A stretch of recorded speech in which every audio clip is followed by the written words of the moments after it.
start with podcast 22, and I have to go really quick because today Dick comes in and tells us all about supermarkets and has a big row with Phil. Yeah. Hello, Rich. Hi, Hev. Hello, Phil. Hello, Hev. So, we've got some feedback, and we have our first ever iTunes reviews on the US iTunes. Thank you, Toast. Happy clapping. That dog's so good at clapping. And the lady who wrote it was Christine Lively, and her website is www.farmgroupie.com. Isn't that cool? Farm Groupie. I've been there and it's great. And she's written to us and she says, just a note to say how much I'm enjoying listening to your podcast. I'm a home gardener and I'm an advocate of small farms and local agriculture. Having only recently discovered your podcast, I've been listening to as many as I can to catch up on all the episodes. The only danger that I have to report is that I have inadvertently been adding words like brilliant and corker into my speech, along with a slight British accent. Thank you for the giggles. Isn't that great? That's great. That's really nice. Yeah. So we need to make sure that we speak more English. Right, okay. In the podcast. So tonight I'm going to watch the telly. Speak more English. You know, English. Yeah. So you need with to better think grammar.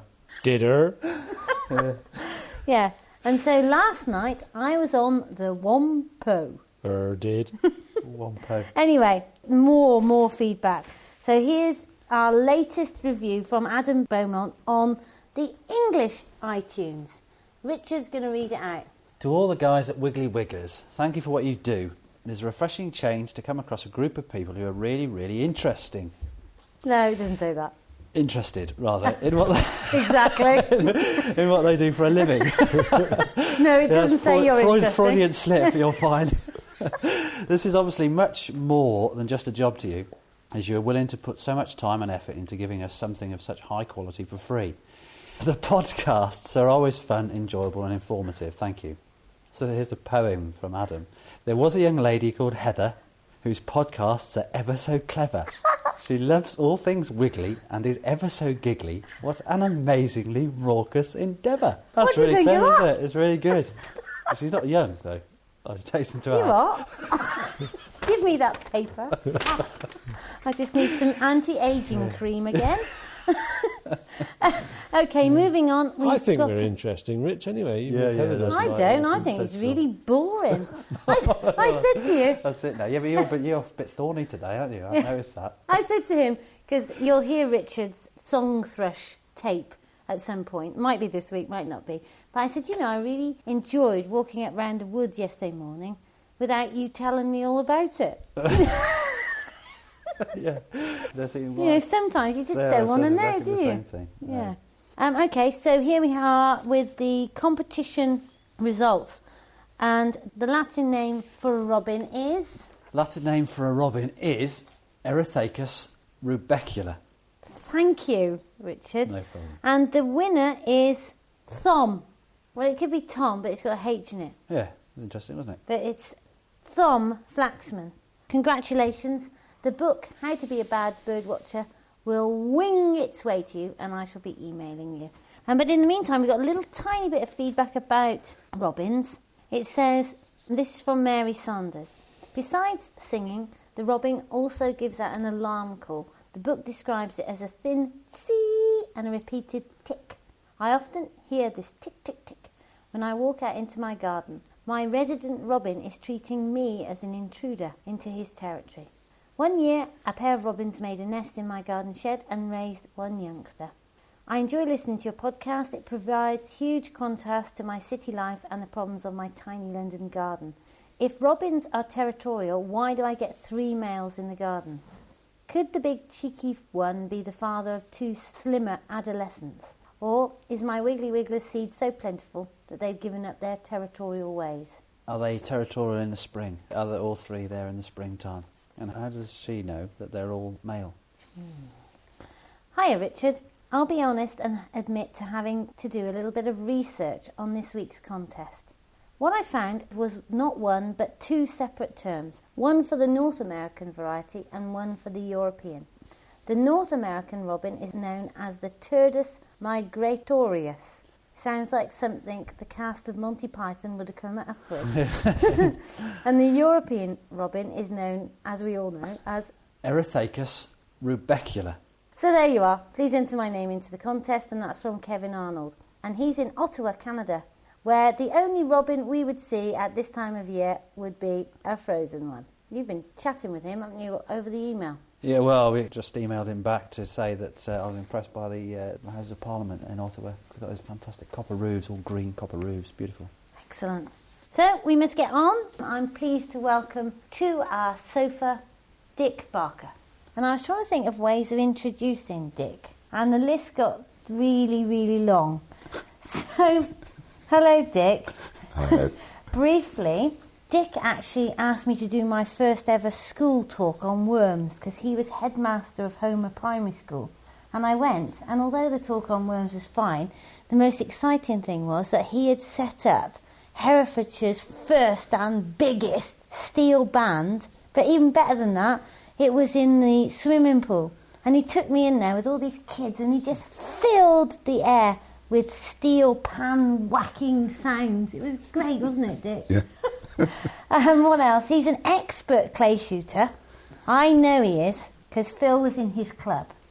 He is the chairman of our tennis club, and he actually instigated our annual tournament, Battle of the Sexes, which essentially means that he comes and beats us. That's the Wiggly Women. So moving on from that. He's an expert badminton player. He's really into go-kart racing. And he is an occasional Wiggly employee. And key point, he was ghost of Christmas present in our play. That's true. We're not worthy. I wasn't seen very much. So Dick, this is all very well and good, and of course you're always welcome. But why are you here? Well, really, I'm too embarrassed to say after that sort of build-up. Oh. Basically, my present employer, Philip over there, has got sort of views that I don't agree with, and I'd rather like to air some of them. Right. Subject matter? Well, it's supermarkets, really, and possibly Tesco's in particular.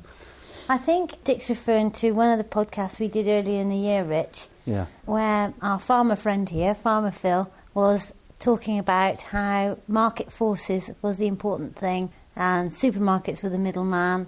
And here we are to have our first ever supermarket row. So in the red corner we have Farmer Phil, and in the green corner we have Dick. Off we go, boys. Right, Phil. Basically, my premise is that you accept Tesco's as being a good supplier of food, and you're quite happy with the way that they operate, and if other farmers can't compete, then they should go under. That's how it all started, as far as I was concerned. No sweeping comments there. No, Dick. of course not. No, I just wanted to introduce you. So I'll address all of those in one go. That in some instances I have been known to say some of those things, but I cannot... is this the end of the argument? Are you retracting No, it's not them? the end of the argument. Right, okay. Because whether we like it or not, as farmers or consumers, Tesco's are here to stay. So that we can grizzle and chunter about how Tesco's treat farmers and all the rest of it, but Tesco's are big and powerful. Of every £8 we as consumers spend, they get one of them. It's no contest. So that we have to work out how to work with them. See, this is where the whole thing falls down. It's so typically British, you know, because they're there, we've got to accept them. Speed cameras are there. Do you accept them? He has to. He's got 9 points. But it's so British. You know, Tesco's are so large that we have to accept. We do not have to accept them at all. The point is that because of Tesco's size, they are a highly efficient and successful means of getting food to the consumer. And no farmer can argue with that. I mean, Hereford is a cracking example. They are busy pedestrianising the centre of Hereford, thus ensuring that nobody is going to buy groceries or anything they have to carry in Hereford. So in the supermarket, you drive to the supermarket, you get your food, and you put it in your car and you go home, and you're happy. Now, my point is that the consumer is best placed to persuade the supermarket to stock what the consumer wants. The farmer is not well placed to tell the supermarket what it stocks, because the supermarket will say, "What do you know about it?" And they'd be right. But the people who really know are the consumer. And my point is that if the farmers manage to get information stroke education to the consumers, who then go to the supermarket and say, I want this or I want that, the supermarket will do that because they are business people. The other point I'd like to make is that not all supermarkets are the same. Last week I read an article about Waitrose, who in a number of pilot stores have been trying out local produce. So it hasn't gone to their central collection centres, it's gone to a local collection centre and thence to the store. Sales have gone up. These supermarkets aren't stupid. They will be watching what Waitrose are doing, and they might not do it in the same way or to the same extent because they perceive their customers to be different. But you can bet your life that it won't have escaped Tesco's attention that their sales went up in Waitrose. So Tesco's, I feel sure, will be doing something similar, and that's an example. Consumers have the buying power, and that's what supermarkets are interested in, and they spend a lot of money finding out about it. Oh, he goes on. Of course, you hear these arguments, consumers control it. They don't. They're led. That's the whole point. This firm is so powerful, it leads people. It tells them what they're going to have. I used to go to Tesco's and used to get some branded goods, and they were fine. Now Tesco's produce those branded goods, and you can't buy. There's no competition there. It's all their own. OK, they stock Heinz baked beans, but they've also got their own baked beans there, and the Heinz baked beans are getting smaller in terms of market share than theirs. Theirs are getting larger. I mean, the whole thing about Tesco's, it's just too powerful.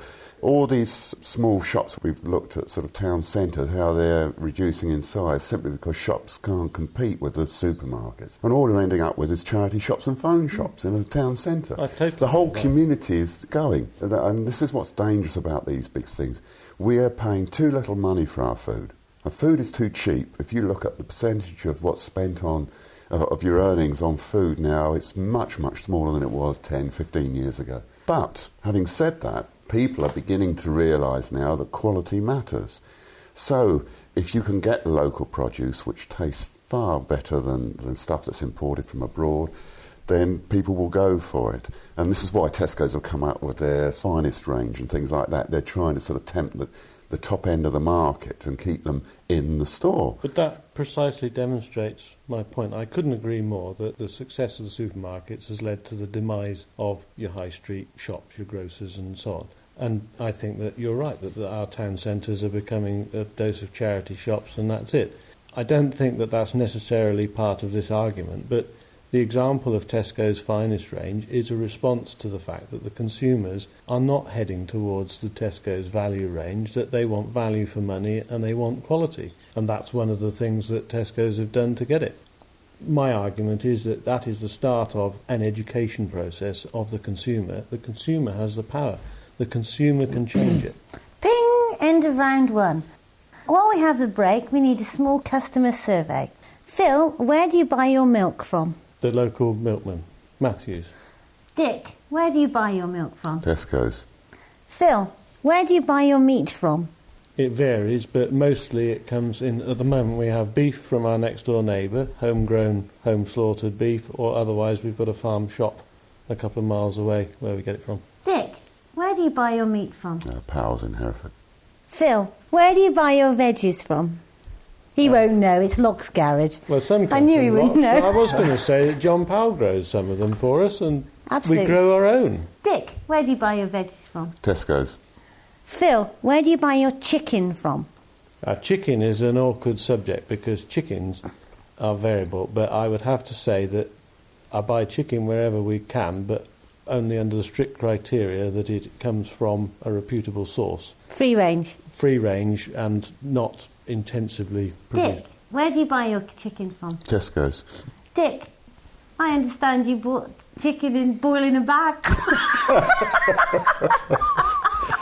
There's an interesting situation here, isn't there? You know, because Dick, I think one of the reason why Dick is so frustrated by Tesco's, especially, is probably because he's being led by Tesco's. He's been drawn in by Tesco's, and it's a kind of, I mean, for Dick, it's a very convenient store, isn't it? It's kind of pretty much on a doorstep. Well, that's what I was going to say. I'm only sort of 150 metres from a Tesco's store, so and I can go at 2 o'clock in the morning to buy things. So it's So it offers I'm wondering convenience. when I listen to Phil and Dick talk. Unfortunate thing is, as is always, I tend to lean towards Phil's argument. Good man. Never. But, it's Never. a sad state of affairs, but he does seem to be the voice of reason in most cases. However, Dick, Well, that's Phil's use, Dick isn't it, has really? some really good and valued points, doesn't he? Absolutely. But one thing that Dick mentioned earlier on, is, as opposed to Phil, that we don't have to accept the existence of supermarkets. Phil said that supermarkets are here to stay, and I'm inclined to think that is almost certainly the case. They are here to stay. But Dick said, well, no, but we could do something about it, and I'm wondering what it is you think that, as a populace, we can do about the fact that supermarkets do have a massive monopoly over the retail industry. Well, I think it has started. I mean, there is that shop outside of Hereford, Oak Church Farm Shop. Yeah. I mean, the other thing that I was thinking of was Lock's Garage. You mentioned that earlier. Now, that is not only a shop, so it's a mini supermarket, but it's also a meeting place. That is a community. You could say Lock's Garage is a community, Yeah. Right. and you could not say that of Tesco's. No. This is the difference. When we first came to Hereford, there was a little village shop at Thruxton, and we used to go down there and shop there, and my wife came back and she said, oh, God. She said, I've been in there half an hour. She said, I only wanted 2 things. I said, well, why? Well, they were talking. And now we came from London, where everything went wham, wham, wham, no hanging about. And all of a sudden, you were chatting and you were talking. Yeah. So shopping wasn't just a matter of getting essentials. It was a social interaction. That's right. And the whole of this is disappearing. And it worries me. And with regard to sort of farming, I think the problem with farmers is they're so independent and they're so much out to beat the next one and to get that last penny. Yeah. If they had actually combined in the first place, they would be a huge force, and they would provide, and I'm sure people would buy their goods, more of them. These sort of farm shops are springing up all over the place. And okay, there might be a couple of farmers involved in that. But if it was done on a larger basis, I know there was the potato marketing board and things like that, which is sort of... It's interesting. You're absolutely right. But I know a few years ago there were instances of farm shops springing up all over the place, and lots of them went to the wall. And I'm not sure why that was. I know why. Why? It's because of the convenience that Tesco's offers you. Even though, I've been happily saying we buy our milk from the milkman, whatever.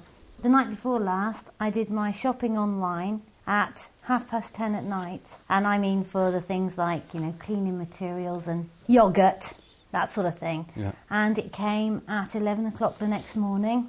Every single thing was there. It's convenience. And I think that supermarkets offer fantastic convenience, and it's up to us as farmers to convince people that there are products that we provide that are worth the hassle of getting it in another way, or it's up to us to convince the supermarket to purchase those products off us. And our responsibility as farmers is to do the right thing. So if you as a farmer don't agree with broiler houses, then you can't blame the supermarket for buying it. You must blame yourself for doing it. Now, I'm not saying whether broiler houses are right or wrong, but in my world, they're probably wrong, and I wouldn't do it. For the listener, what do you mean by broiler houses? We'll have to go to Farmer Phil to explain it properly. Broiler houses are where chickens are fattened, effectively grown from little chicks into the chickens that you would buy in Tesco's. That's right. And there was an interesting programme, wasn't there? We had a big debate some time ago about the Panorama programme that showed all sorts of crippled chickens, tens of thousands of them in sheds. Yeah. That were being purchased primarily by big stores like Tesco's. And again, you made another interesting point, Dick, about cooperatives. And Heather is leaning towards this thing about cooperatives as well. I know Phil's going to agree with that, but it would seem that in Britain, farmers have generally been slow to work together. And they are difficulties, it seems, for farmers to be able to work together. But one of the most effective ways of being able to demand a certain price for a product is to bunch together and to work together as a cooperative to sell that product. Can I just say that if you're saying that the middleman is the supermarket who's taken a large wodge of the dosh, then surely doesn't that give us lots of opportunities? Because if you can get at the consumer directly, then there is that large wodge of dosh in the middle to be had. Are you saying that they're forcing the prices down or that they're making too much money? No, I'm not saying they're making too much money. I mean, that's what they're in business for. What I'm saying is that they are actually conditioning customers. Phil says, it's up to the customers to choose. Yeah. People don't. They just want an easy life, and the easier the better. Tesco make it so easy. And in the end, they then start saying what there is and what you can have. Yeah, OK, their range increases, but it's their range all the time. They're determining it. What customers have got to learn is what real food tastes like. They've forgotten. You buy a packet of carrots at Tesco's and they don't taste anything like the carrots I used to have. All right, so I'm guilty as well because I put them in. So I think, the carrots don't taste too good, so I'll put some parsnips in as well. Yeah. And the choice is there all year round. And that's a shame as well because you've lost that sort of thing when, Brussels sprouts after the first frost. You know, that sort of... So we've lost I think we've lost our taste for food. It's because we're conditioned, it's easy, we can park, in, out, all done, everything paid. You said you shopped online, that's even better, isn't it? Yeah. I mean, you don't even have to get out the armchair and all your shopping's done. But you have to have what they give you. But from my point of view as a producer, I mean, I agree totally with that. I think that it's likely we've got a whole generation of people who have not experienced what I would call proper meat.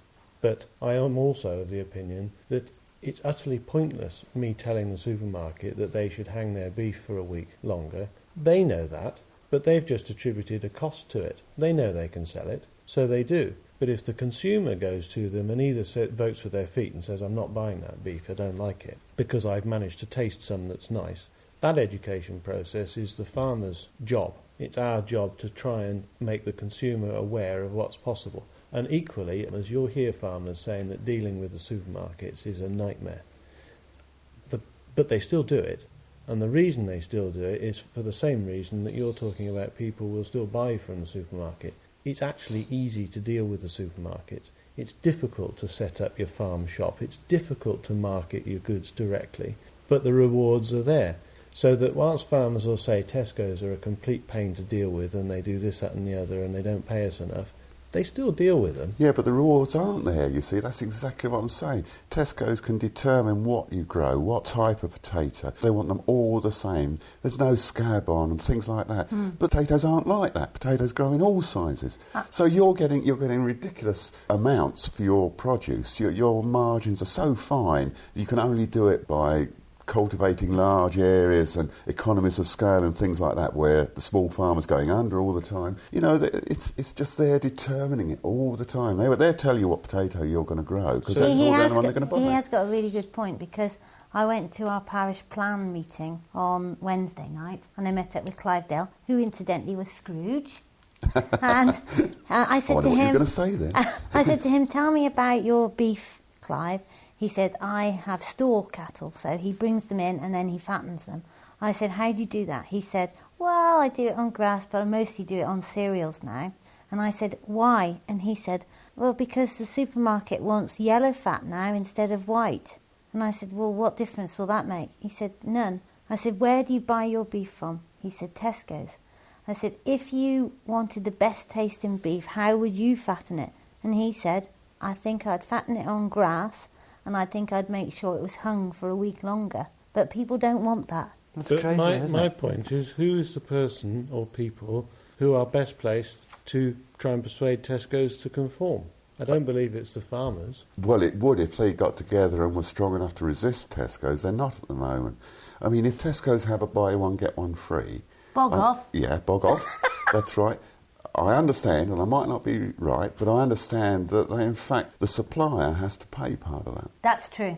So they're saying, well, we're going to give people an extra one, and people think, oh, how good. But they don't know that the supplier's being told, not asked, told, they're going to get less because they're doing this. So this I come stuff. back to the original point. Whose place is it to tell Tesco's? Because I think you've just said it's the consumer's place to tell Tesco's, but they don't know what to tell them yet. No, because they're conditioned. That's what I say. The Tesco's are so powerful. They totally conditioned their shoppers. They think, oh, that's good. That's got to be. It's at Tesco's. It must be right. I mean, the most poignant point, I think one of the most poignant points of this argument is the fact is that Heather has just said that Clivedale, who produces beef for Tesco's, buys his beef from Tesco's, but would prefer it to be something other than what he's producing from Tesco's. Now, isn't that just completely strange behaviour? Absolutely. I mean, ultimately, if the only way that things are going to change is that both the farmers and the consumer dictate to the supermarkets what they want. Ultimately, it is down to the farmer and the producer of the foods to educate people, to give them an idea of what's best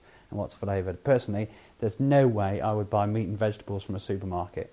Absolutely not a chance, because it's poor quality stuff. In the defence of Tesco, some of the organic produce that they sell now is pretty good. But that's the problem, you see. They're getting at you. OK, you say you wouldn't buy the normal ones, but now you will. Yeah, it's good to be critical, isn't it? Like Phil, we tend to buy our produce from all over. We get a veggie box scheme, so we've got quality vegetables produced locally. We buy meat that's been well hung from local butchers that tell you where you get it from, how long it's been hung, where it's been grown. Tastes better, a bit more expensive.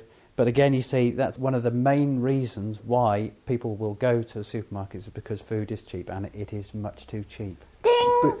We must move on. That's the end of round 2. In our next commercial break, we'll allow one sentence to each boy to put their last point across, and this is one go, because you're so naughty, because you do go on. So, because Dick is our guest, I shall give him the last word. So, Phil the farmer first. What is your advert?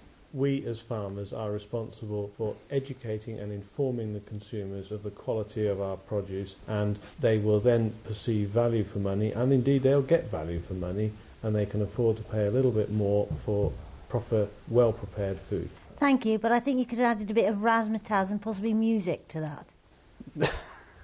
I'll leave the music to you. Richard?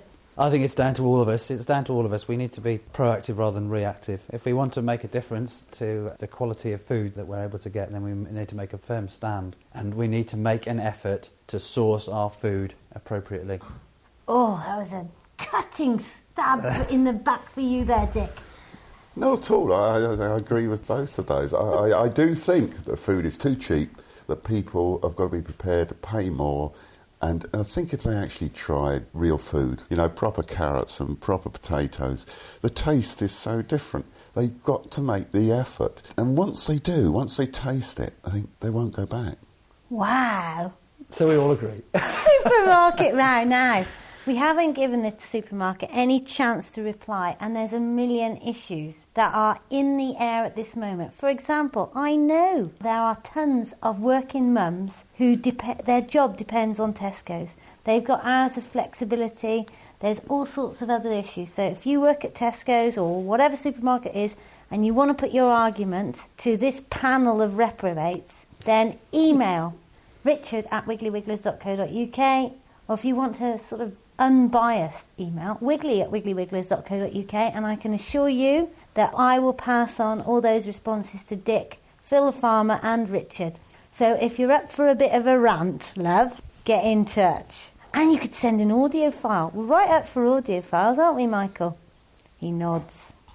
He's got earphones on, so he's just nodding, but he's nodding. So get in touch with us, send an MP3 file through. You can send it on Waxmail, I think. Thank you very much.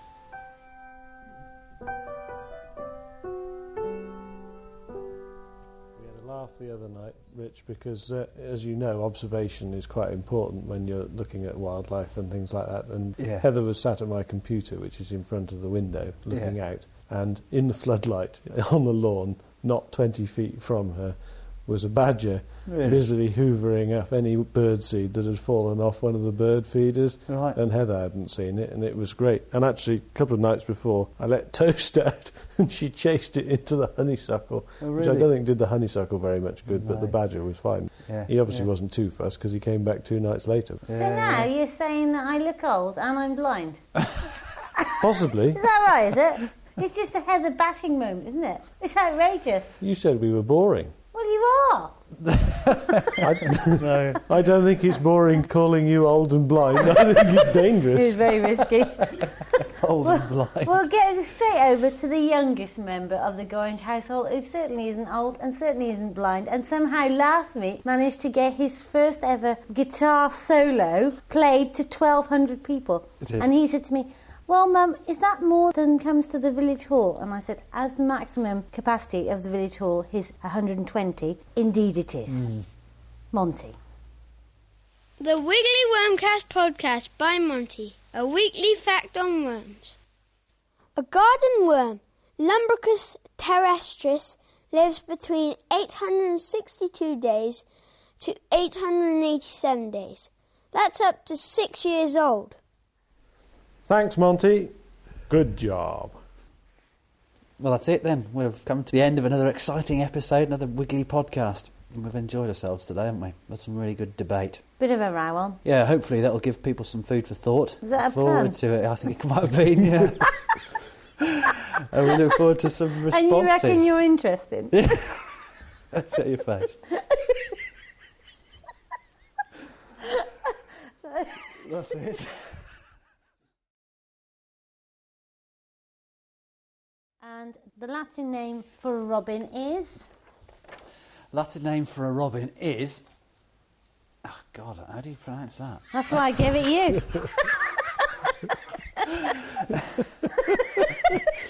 Robinus robinus.